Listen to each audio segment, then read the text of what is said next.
Hello दोस्तों, नमस्कार। चलिए हम सीटेट का पेपर सॉल्व करते हैं। यह पेपर 3 फरवरी 2023 को हुआ था। सीटेट पेपर फर्स्ट यह प्राइमरी लेवल के लिए है, कक्षा 1 से कक्षा 5 तक के लिए। सीटेट में 150 क्वेश्चन आता है। ये समय है 2 घंटे 30 मिनट। यह 5 भागों में डिवाइड है। भाग नंबर 1 बाल विकास एवं शिक्षा शास्त्र, भाग नंबर 2 गणित, भाग नंबर 3 पर्यावरण अध्ययन, भाग नंबर 4 भाषा फर्स्ट हिंदी, भाग नंबर 5 भाषा सेकंड अंग्रेजी या संस्कृत, भाग नंबर 5 ऑप्शनल होता है, दोनों में से एक ले सकते हैं। आज हम भाग नंबर 4 भाषा फर्स्ट हिंदी के क्वेश्चन को सॉल्व करेंगे। क्वेश्चन नंबर 91 से लेकर 120 तक है। सीटेट का एग्ज़ाम 20 अगस्त 2023 को निर्धारित कर दिया गया है। यह पेपर ऑफलाइन होगा। भाग 4 भाषा फर्स्ट हिंदी। निर्देश में दिया गया है प्रश्न संख्या 91 से 99। नीचे दिए गए गद्यांश को पढ़कर पूछे गए प्रश्नों के सबसे उपयुक्त उत्तर वाले विकल्प को चुनिए। साहित्य का आधार जीवन है।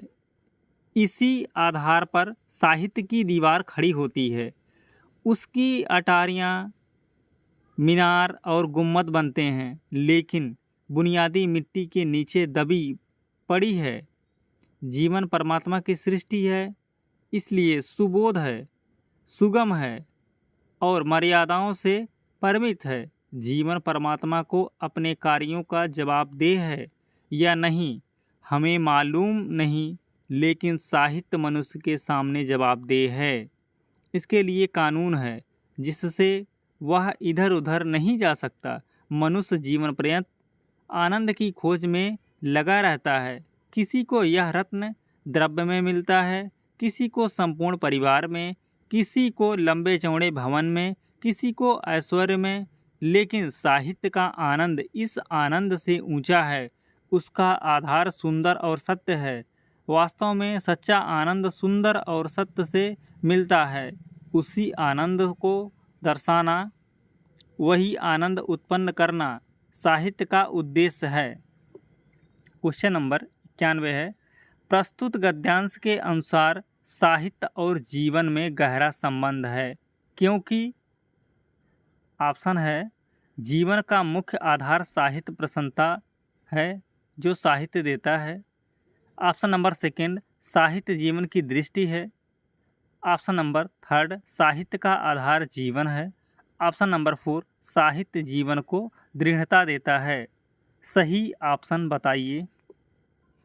गद्यांश में दिया गया है साहित्य का आधार जीवन है।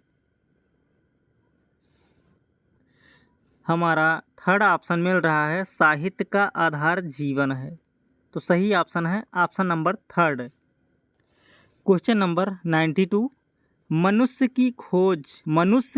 किसकी खोज में जीवन भर लगा रहता है। ऑप्शन फर्स्ट है परमात्मा की, ऑप्शन सेकंड है आनंद की, ऑप्शन थर्ड है साहित्य की, ऑप्शन फोर्थ है रत्न द्रव्य की। सही ऑप्शन बताइए। सही ऑप्शन है ऑप्शन नंबर सेकंड आनंद की खोज। पद्यांश में हम देख लेते हैं कहाँ पर है। मनुष्य जीवन पर्यंत आनंद की खोज में लगा रहता है।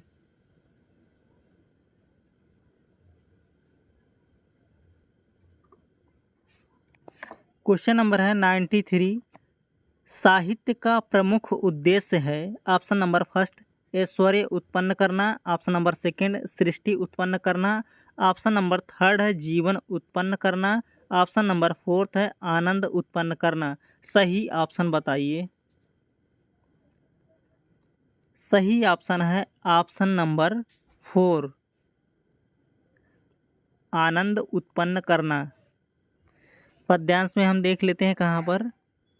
लास्ट में वही आनंद उत्पन्न करना साहित्य का उद्देश्य है।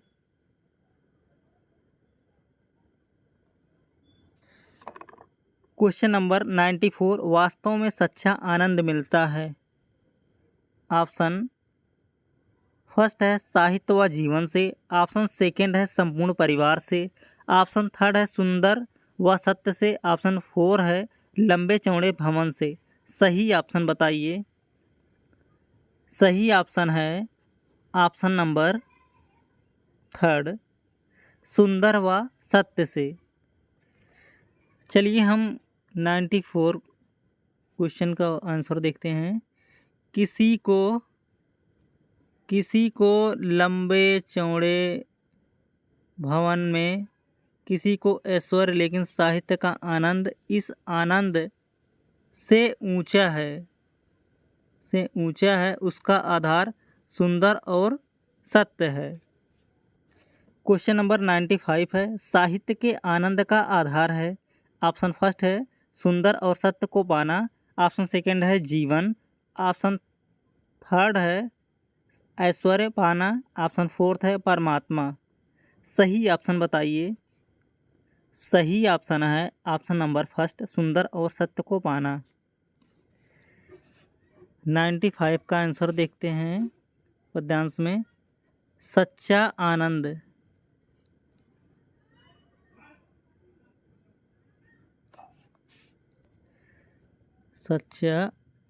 आनंद सुंदर और सत्य से मिलता है। क्वेश्चन नंबर 96, परिमित का अर्थ है। ऑप्शन फर्स्ट सीमित, ऑप्शन सेकंड दबा हुआ, ऑप्शन थर्ड विस्तृत, ऑप्शन फोर्थ है फंसा हुआ। परिमित का अर्थ सही बताइए।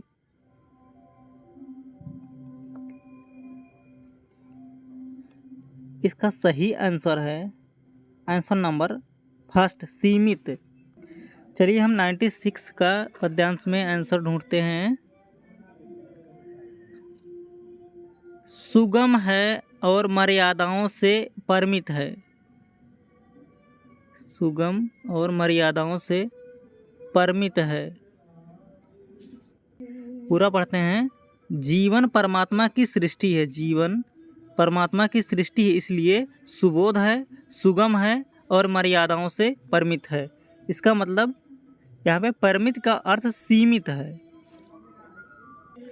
क्वेश्चन नंबर 97, आनंद का समानार्थी शब्द होगा। ऑप्शन नंबर फर्स्ट जीवन, ऑप्शन नंबर सेकंड खुशी, ऑप्शन नंबर थर्ड साहित्य, ऑप्शन नंबर फोर्थ परमात्मा। सही ऑप्शन बताइए। ये तो आसान है। सही ऑप्शन है ऑप्शन नंबर सेकंड। आनंद का मतलब खुशी होता, समानार्थी ही पूछा गया है कि आनंद के जो समान है वो ऑप्शन नंबर सेकंड है खुशी। आनंद का समानार्थी शब्द है खुशी, हर्ष, प्रसन्नता, आमोद, उल्लास। ये सभी जो हैं आनंद के समानार्थी हैं। क्वेश्चन नंबर है 98, सुबोध का विलोम शब्द होगा। ऑप्शन फर्स्ट निर्बोध, ऑप्शन सेकंड दुर्बोध, ऑप्शन थर्ड कुबोध, ऑप्शन फोर्थ है विचलित। सही ऑप्शन बताइए। सही ऑप्शन है ऑप्शन नंबर सेकंड, सुबोध का होता है दुर्बोध। क्वेश्चन नंबर 99, लंबे चौड़े भवन में वाक्य में लंबे चौड़े व्याकरण की दृष्टि से क्या है। ऑप्शन फर्स्ट क्रिया विशेषण, ऑप्शन सेकंड संज्ञा, ऑप्शन थर्ड क्रिया, ऑप्शन फोर्थ है विशेषण। सही ऑप्शन बताइए। सही ऑप्शन है ऑप्शन नंबर 4 विशेषण। लंबे चौड़े भवन में इस वाक्य में लंबे चौड़े व्याकरण की दृष्टि से विशेषण है। जो शब्द संज्ञा अथवा सर्वनाम की विशेषता बताता है उसे विशेषण कहते हैं। यहाँ पर भवन की विशेषता बताई जा रही है कि वह लंबा और चौड़ा है। क्वेश्चन संख्या 100 से 105, निम्नलिखित पद्यांश को पढ़कर पूछे गए प्रश्नों के सबसे उपयुक्त उत्तर वाले विकल्प चुनिए। पद्यांश है, छोड़ो भी ऐसा तो जीवन में होता है, जो कभी मिलता है वह कभी छीनता है, लेकिन इससे डर कर संध्या के सिंदूरी प्रकाश में मंजरित तुलसी के नीचे दिया जलाना थोड़े ही बंद किया जाता है। भगवान बात सुने ना सुने तो भी मंदिर ही है। उसमें जो रोज़ शाम दिया नहीं जलाता है वह तो घर लौटने के अपने ही मार्ग पर अंधेरा फैलाता है। क्वेश्चन नंबर 100 है, जीवन में प्रायः ... घटनाएं होती ही रहती हैं। ऑप्शन फर्स्ट है लूटने और रूठने की। ऑप्शन सेकंड है आने और जाने की। ऑप्शन थर्ड है कुछ मिलने और कुछ छिन जाने की। ऑप्शन फोर्थ है भूलने व याद करने की। सही ऑप्शन बताइए। सही ऑप्शन है ऑप्शन नंबर थर्ड, कुछ मिलने और छिन जाने की। पद्यांश में इसका आंसर ढूंढते हैं। छोड़ो भी, ऐसा तो जीवन में होता है, तो कभी मिलता है वह कभी छिनता है।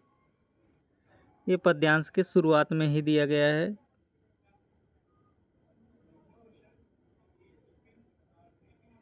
छोड़ो भी, ऐसा तो जीवन में होता है, तो कभी मिलता है वह कभी छीनता है। क्वेश्चन नंबर 101, मंजरित तुलसी के नीचे दिया जलाने का आशय है। ऑप्शन नंबर फर्स्ट तुलसी को हरा भरा रखना। ऑप्शन सेकंड जीवन की प्रत्येक परिस्थिति में आस्था बनाए रखना। ऑप्शन नंबर थर्ड है दिया जलाकर पूजा करना। ऑप्शन फोर्थ है भजन कीर्तन करना। सही ऑप्शन बताइए। सही ऑप्शन है ऑप्शन नंबर सेकंड, जीवन की प्रत्येक परिस्थिति में अवस्था बनाए रखना। पद्यांश में देखते हैं हम, मंजरित तुलसी के नीचे दिया जलाना थोड़े ही बंद किया जाता है। भगवान बात सुने ना सुने तो भी मंदिर तो मंदिर ही है। परिस्थिति कैसा भी हो, मनुष्य को अपना कार्य करते रहना चाहिए। क्वेश्चन नंबर 102, घर लौटने का मार्ग को कहा गया है। ऑप्शन नंबर फर्स्ट घर जाने वाले रास्ते को। ऑप्शन नंबर सेकंड घर जाने वाली गली को। ऑप्शन नंबर थर्ड है सुख और विश्वास पूर्ण जीवन को। ऑप्शन नंबर फोर्थ निराशा और हताशा को। सही ऑप्शन बताइए। सही ऑप्शन है ऑप्शन नंबर थर्ड, सुख और विश्वासपूर्ण जीवन को।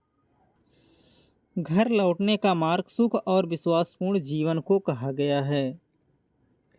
क्वेश्चन नंबर 103, अंधेरा फैलाता है का आशय है। ऑप्शन नंबर फर्स्ट निराशा भरा जीवन। ऑप्शन नंबर सेकंड कम रोशनी वाली रात। ऑप्शन नंबर थर्ड है अधिक अंधेरा हो जाना। ऑप्शन नंबर फोर्थ है अंधेरे का विस्तार होना। सही ऑप्शन बताइए। सही ऑप्शन है ऑप्शन नंबर फर्स्ट निराशा भरा जीवन। अंधेरा फैलाता है का आशय निराशा से भरे जीवन से है।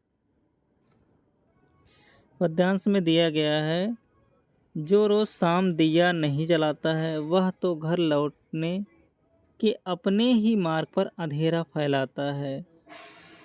क्वेश्चन नंबर 104, मंजरित शब्द में मूल शब्द और प्रत्यय होगा। ऑप्शन नंबर फर्स्ट मंजरित प्लस ता। ऑप्शन नंबर सेकंड मंजर प्लस इत।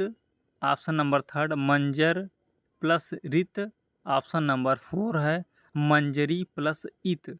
सही ऑप्शन बताइए। सही ऑप्शन है ऑप्शन नंबर फोर मंजरी प्लस इत। मंजरित शब्द में मूल शब्द मंजरी और प्रत्यय इत होगा। मूल शब्दों का निर्माण दूसरे शब्दों से नहीं होता। इन शब्दों के शब्दांश सार्थक नहीं होते हैं, अतः ये शब्द मूल कहलाते हैं। जैसे मुंह, पेट, नाक, कान आदि। प्रत्यय दो शब्द से मिलकर बनता है, प्रति धन आय, साथ में पर बाद में चलने वाला। इस प्रकार इसका अर्थ पीछे चलने वाला होता है। जैसे मूल शब्द के दिख में अंत में आवट प्रत्यय जोड़ देने में दिखावट शब्द बनता है। क्वेश्चन नंबर 105 संध्या के सिंदूरी प्रकाश में रेखांकित वाक्य में भावाभास है। ऑप्शन नंबर फर्स्ट है आशावादी, ऑप्शन नंबर सेकंड निराशावादी, ऑप्शन नंबर थर्ड तुलनात्मक, ऑप्शन नंबर फोर्थ अनास्थावादी। सही ऑप्शन बताइए। सही ऑप्शन है ऑप्शन नंबर फर्स्ट आशावादी। संध्या के सिंदूरी प्रकाश में रेखांकित वाक्य में आशावादी भावाभास है। जब हमारे मन में किसी बात को पूरा करने की आशा उत्पन्न होती है तो उसी को आशावादी भावाभास कहा जाता है। निर्देश प्रश्न संख्या 106 से 120 नीचे दिए गए प्रश्नों के सही सबसे उपयुक्त उत्तर वाले विकल्प को चुनिए। क्वेश्चन नंबर 106 कक्षा में प्रस्तुतिकरण के दौरान विद्यार्थी एक एक करके अपनी राय दे रहे हैं। भाषा अध्यापक होने के नाते आप किस आधार पर उनका आकलन करेंगे? फर्स्ट भाषा में प्रवाह, सेकंड विषय वस्तु में निपुणता, थर्ड विभिन्न लेखकों के कथन, फोर्थ प्रस्तुतिकरण शैली कूट है। ऑप्शन नंबर फर्स्ट सेकंड और थर्ड। ऑप्शन नंबर सेकंड है सेकंड थर्ड और फोर। ऑप्शन नंबर थर्ड है फर्स्ट सेकंड और फोर। ऑप्शन नंबर फोर है फर्स्ट सेकंड और फोर। सही ऑप्शन बताइए। सही ऑप्शन है option number four first second और फोर्थ। फर्स्ट है भाषा में प्रवाह, सेकंड है विषय वस्तु में निपुणता और फोर्थ है प्रस्तुतिकरण शैली। क्वेश्चन नंबर 107 निम्नलिखित में से कौन सी पारस्परिक शिक्षण की प्रक्रिया है?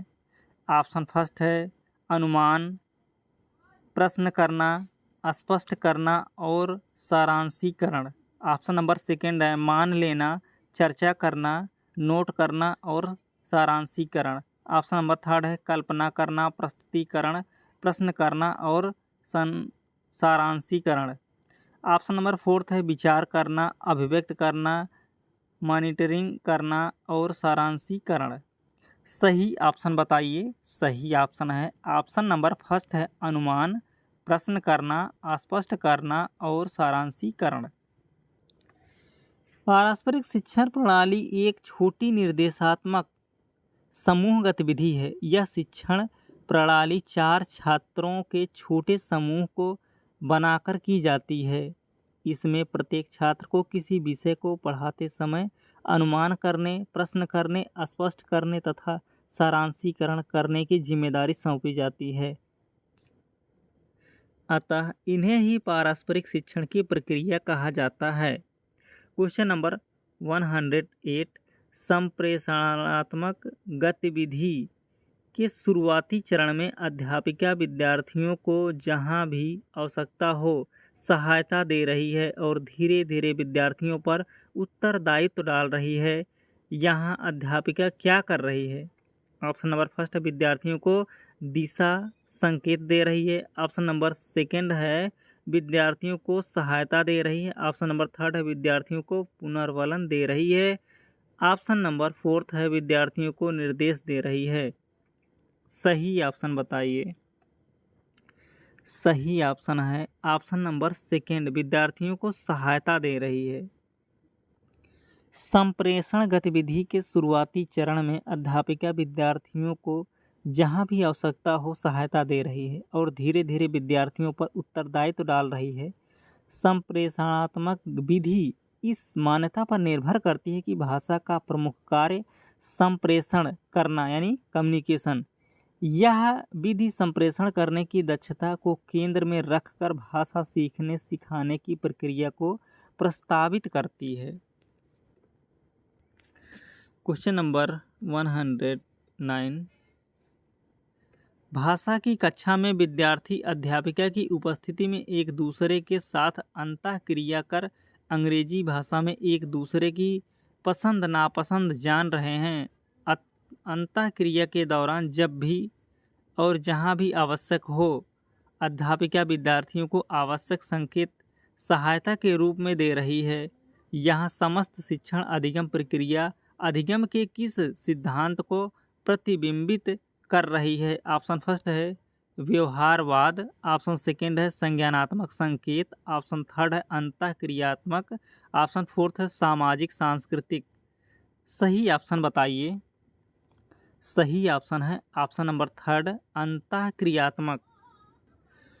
भाषा की कक्षा में विद्यार्थी अध्यापिका की उपस्थिति में एक दूसरे के साथ अंतःक्रिया कर अंग्रेजी भाषा में एक दूसरे की पसंद नापसंद जान रहे हैं। अंतःक्रिया के दौरान जब भी और जहां भी आवश्यक हो अध्यापिका विद्यार्थियों को आवश्यक संकेत सहायता के रूप में दे रही है। यहाँ अध्यापिका समस्त शिक्षण अधिगम प्रक्रिया अधिगम के अंतःक्रिया सिद्धांत को प्रतिबिंबित कर रही है। शिक्षण के क्रियान्वयन स्तर के दौरान जो मूल्यांकन किया जाता है उसे अंतःक्रियात्मक मूल्यांकन के रूप में जाना जाता है। क्वेश्चन नंबर 110 फर्स्ट है श्रव्य और लिखित सामग्री के संरचनात्मक और व्याकरणिक तथ्यों का प्रत्यक्ष अध्यापन।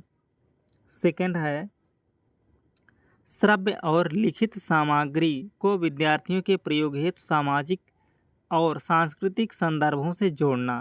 थर्ड है कार्य की इस प्रकार के अभिकल्पना करना जो पूर्ण सामग्री के संदर्भ में कौशलों के विकास पर केंद्रित हो। निम्नलिखित में से कौन सा उपरोक्त बताए गए सिद्धांतों पर आधारित है? ऑप्शन फर्स्ट है सामग्री आधारित निर्देश, ऑप्शन सेकंड है प्राकृतिक उपागम, ऑप्शन थर्ड है मौन तरीका, ऑप्शन फोर्थ है कार्य आधारित भाषा शिक्षण। सही ऑप्शन बताइए।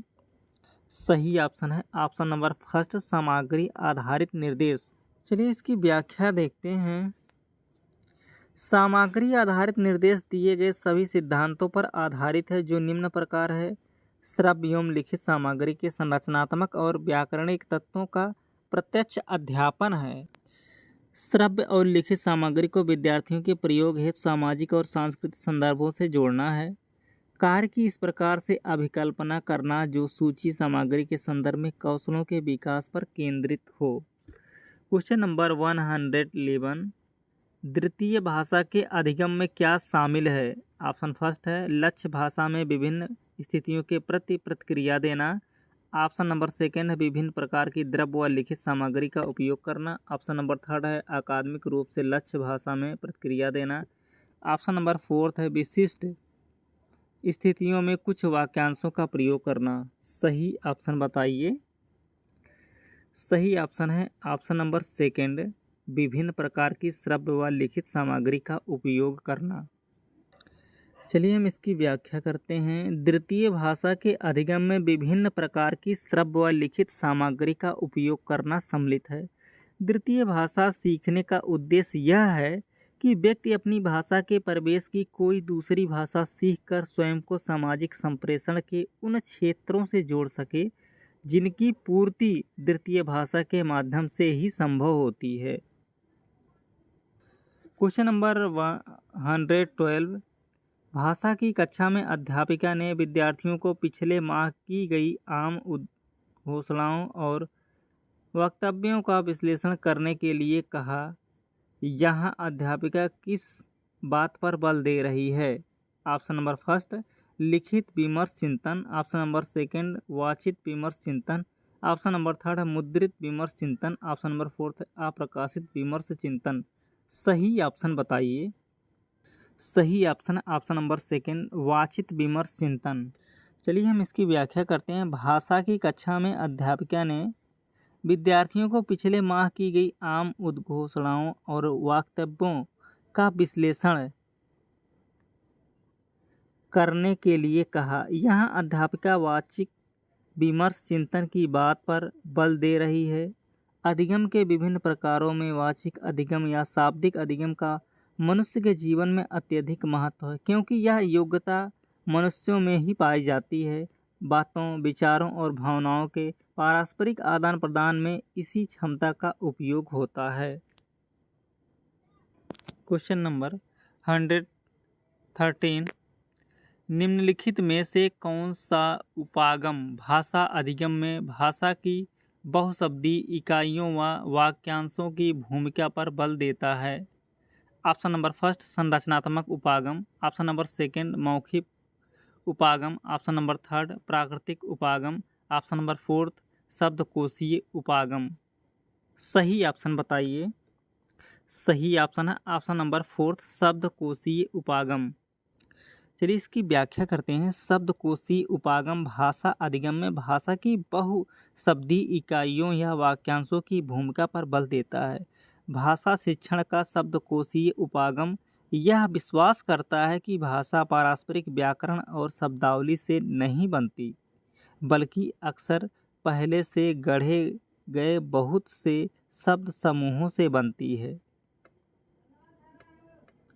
क्वेश्चन नंबर 114, निम्नलिखित में से असमान की पहचान करें।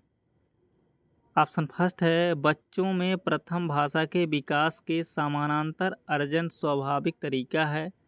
सेकंड है ऑप्शन अर्जन अचेतन प्रक्रिया से संबंधित है।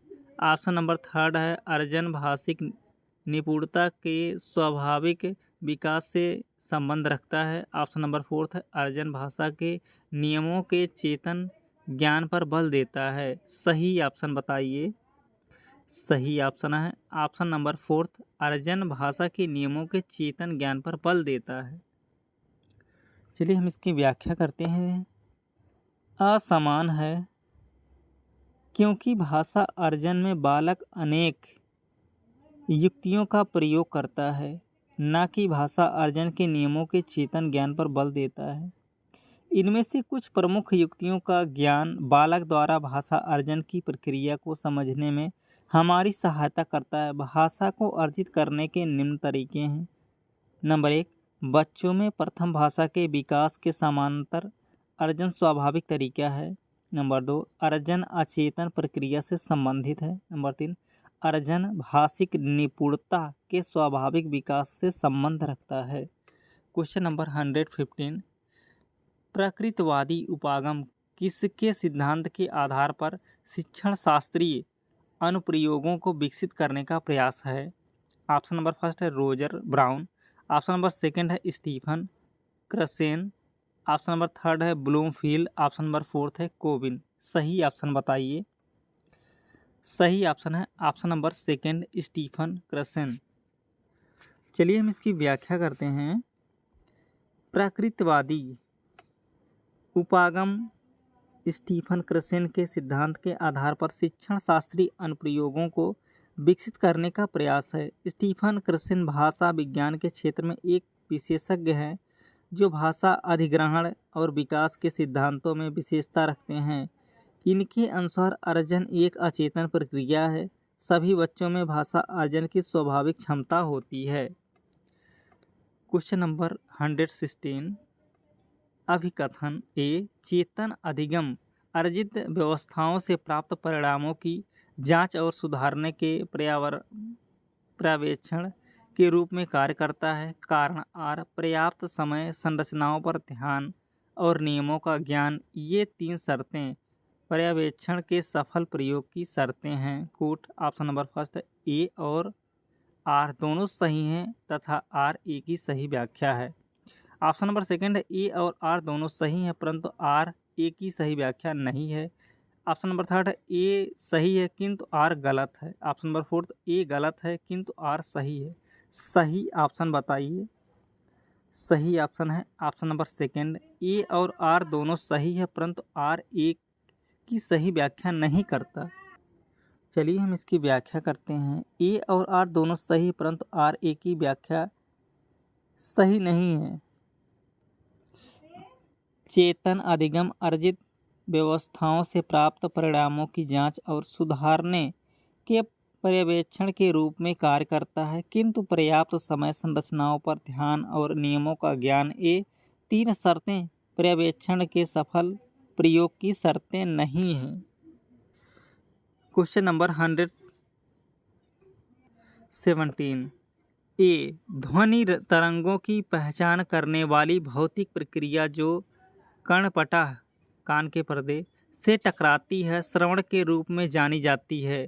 बी, संप्रेषण के दौरान श्रवण सबसे पहली मुख्य गतिविधि है जो प्रतिक्रिया देती है। कूट। ऑप्शन नंबर फर्स्ट ए सही है किंतु बी गलत है। ऑप्शन सेकंड बी सही है किंतु ए गलत है।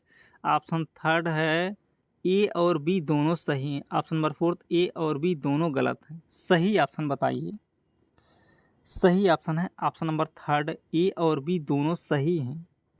चलिए इसकी व्याख्या करते हैं। ए और बी दोनों सही हैं। ध्वनि तरंगों की पहचान करने वाली भौतिक प्रक्रिया जो कर्णपटल कान के पर्दे से टकराती है, श्रवण के रूप में जानी जाती है। संप्रेषण के दौरान श्रव्य सबसे पहली मुख्य गतिविधि है जो प्रतिक्रिया देती है। श्रवण गतिविधियों में सुनने को महत्व दिया जाता है।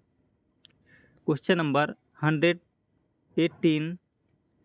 एक अध्यापक होने के नाते आपका मुख्य ध्यान किस पर नहीं होना चाहिए? ऑप्शन फर्स्ट है विभिन्न भाषाओं की स्वीकृति।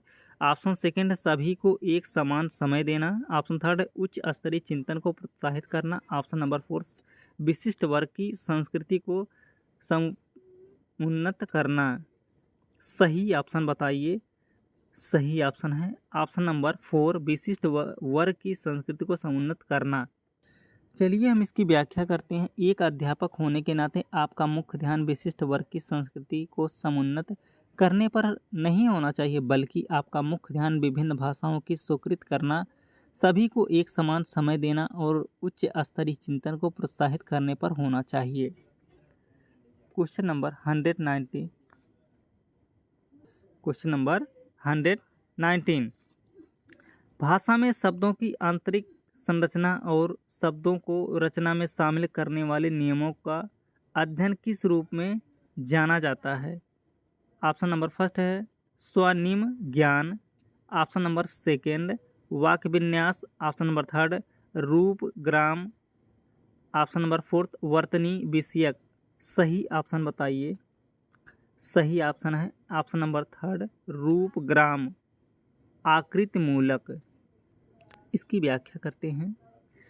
भाषा में शब्दों की आंतरिक संरचना और शब्दों को रचना में शामिल करने वाले नियमों का अध्ययन रूपग्राम आकृति मूलक के रूप में जाना जाता है। रूपग्राम का विकास रूपीमिक वर्गीकरण पर आधारित है, जिसका विकास 19वीं शताब्दी के जर्मन भाषाविदों स्लेगल, स्टाइनथाल, हुबोल्ट, योम, स्लाइसर द्वारा किया गया। अमेरिकी भाषाविद एडवर्ड शपीर ने इसे व्यवस्थित करने का प्रयास किया। आगे चलकर अमेरिकी भाषाविद जोसेफ ग्रीनबर्ग, स्कालिटका और रूसी भाषाविद उपेंस्की ने इसका प्रयोग भाषाओं के रूपमिक या रचनात्मक वर्गीकरण के लिए किया। Question number 120। कुछ विद्यार्थी कक्षा में एक दूसरे से बात करने में संकोच करते हैं। उनके संकोच को दूर करने के लिए क्या सर्वोत्तम उपाय किए जा सकते हैं? फर्स्ट है उन विद्यार्थियों को प्रोत्साहित करें। सेकंड है कक्षा में अनौपचारिक गतिविधियों का आयोजन कर उनमें विद्यार्थियों को संलग्न किया जाए। थर्ड है उनके निष्पादन हेतु उन्हें पुनर्बलन दिया जाए। फोर्थ है उन्हें कुछ और प्रकार के कार्य दे दिए जाएं। कूट। ऑप्शन नंबर फर्स्ट है फर्स्ट, सेकंड और थर्ड। ऑप्शन नंबर सेकंड है सेकंड, थर्ड और फोर्थ। ऑप्शन नंबर थर्ड है फर्स्ट, थर्ड और फोर्थ। ऑप्शन नंबर फोर्थ है फर्स्ट, सेकंड, थर्ड और फोर्थ। सही ऑप्शन बताइए। सही ऑप्शन है ऑप्शन नंबर फर्स्ट, सेकंड और थर्ड। फर्स्ट है उन विद्यार्थियों को प्रोत्साहित करें। सेकंड है कक्षा में अनौपचारिक गतिविधियों का आयोजन कर उनमें विद्यार्थियों को संलग्न किया जाए। थर्ड है उनके निष्पादन हेतु उन्हें पुनर्बलन दिया जाए। चौथा ऑप्शन नहीं है, उन्हें कुछ और प्रकार के कार्य दे दिए जाएं।